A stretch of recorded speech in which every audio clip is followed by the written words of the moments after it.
Series and parallel circuits. A series circuit is a circuit in which two or more elements are connected end to end so that a single loop of current is formed.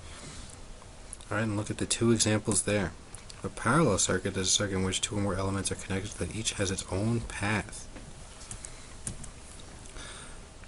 Conceptually, when you add resistors in series, it's like adding another traffic jam after a first traffic jam. The total resistance goes up and the current goes down. When you add resistors in parallel, it's like adding another lane for traffic to flow, so total resistance goes down and current goes up. The rules for series circuits, the more resistors is more resistance. Okay, they just add together. The total resistance is the sum of all the resistors. The current is the same throughout the circuit, and the voltages add up, so the sum of the voltages is equal to the total voltage. All circuit components and the circuit as a whole must obey Ohm's law.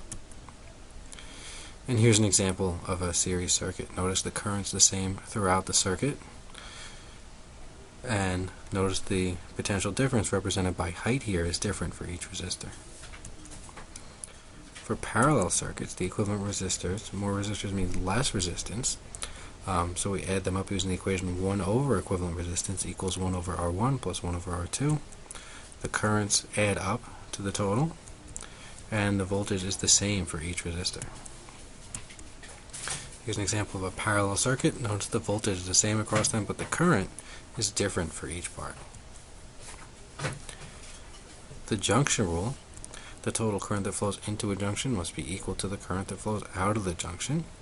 And it should make sense if you think about it. If 100 electrons flow in through I1 and only 80 flow out through I2, then you need 20 more to go through I3.